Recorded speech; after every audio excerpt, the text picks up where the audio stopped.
Welcome top news today.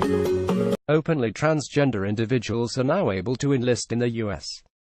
military, after the Justice Department on Friday made clear that its proposed ban on such recruits was on hold and that it would not appeal federal court rulings ordering the military to begin the enlistment. "It's a victory for trans people, and it's a victory for the military," said Joshua Block, a senior staff attorney with the American Civil Liberties Union, which has been fighting the ban in court.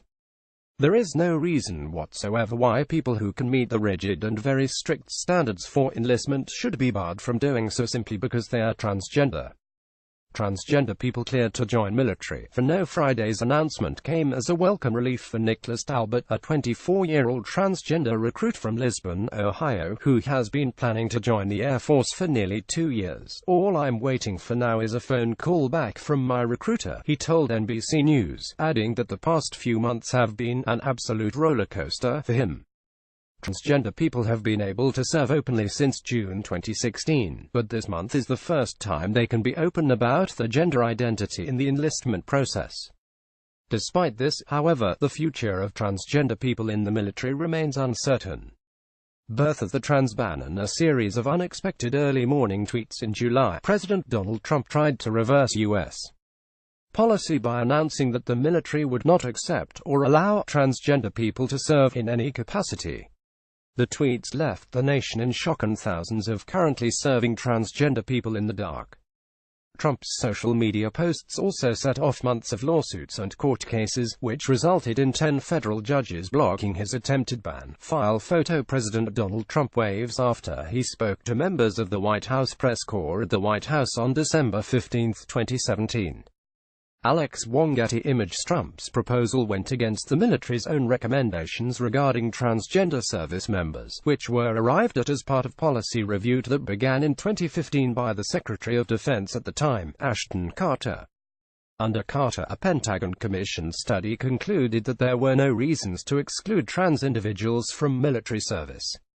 The Obama administration then lifted the ban on transgender people serving in the military, permitting those already in the armed forces to be open about their gender identities and setting a date to allow the recruitment of openly transgender individuals. After Trump's unexpected July tweets, several legal organizations filed lawsuits to prevent the ban from going into effect. On Deck 21, in a case brought by the ACLU, the U.S. Court of Appeals from the Fourth Circuit denied the Trump administration's request to delay the January 1 enlistment date, which had already been delayed from July 1.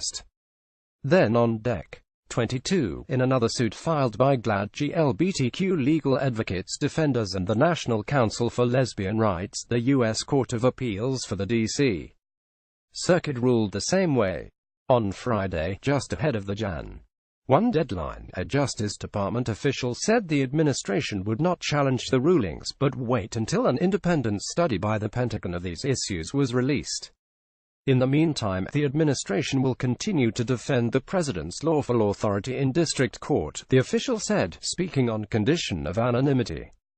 Matt Thorne, executive director of the LGBTQ military organization Outservsden, called it a huge win for transgender service members. Had this administration actually taken a look at this before the president decided to tweet randomly, they would have come to the same conclusion that the DOD did a year ago, he added. Finding legal success. Block said the fact that 4 district court judges and 6 appeals judges sided with the plaintiffs was indicative of a unanimity of opinion that what the president did was just so far beyond the bounds of reasoned decision-making. It certainly laid bare that there was no good reason for trying to push the start date back. For LGBTQ community, 2017 was a mixed bag. Thorne echoed Block in regards to the importance of all the courts being in sync on the decisions regarding Trump's proposed ban. They all came to the same conclusion, Thorne said. You didn't have a split in the circuit. That's the only way the Supreme Court would have considered hearing the case. Thorne said the legal arguments of those fighting the ban were compelling to appeals and circuit judges, not only because the ban is unconstitutional under the Equal Protection Clause, but because high-ranking members of the military have publicly criticized the ban. He said while courts tend to give latitude to the government in issues pertaining to defense and national security, military deference flew out the window after having active duty transgender service members who are still working on the front lines, in conjunction with statements from people like former Joint Chiefs Chairman Admiral Mike Mullen, who had worked on the policy regarding transgender people serving openly in the military.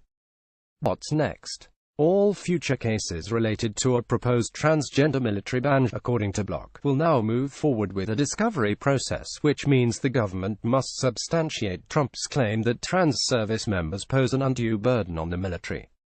Block said the government is unlikely to be successful in doing this, since the Pentagon's own 2015 study demonstrated the opposite. Felix Debs, 30, protests President Trump's proposed ban of transgender people serving in the U.S.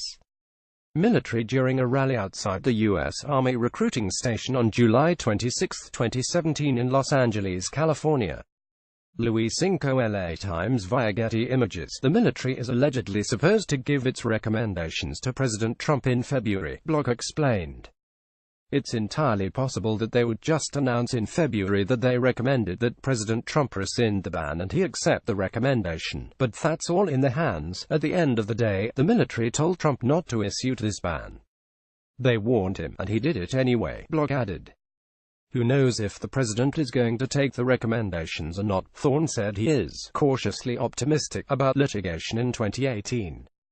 We have proven we can go to court and we can win. The longer the Defense Department allows trans service members and trans recruits, the harder it is to put the genie back in the bottle, Thorne added. The country has now seen trans individuals serving the armed forces, like Thorne. Talbot said he, too, is optimistic. I really think we've come so far already that we're going to go all the way with this, he said.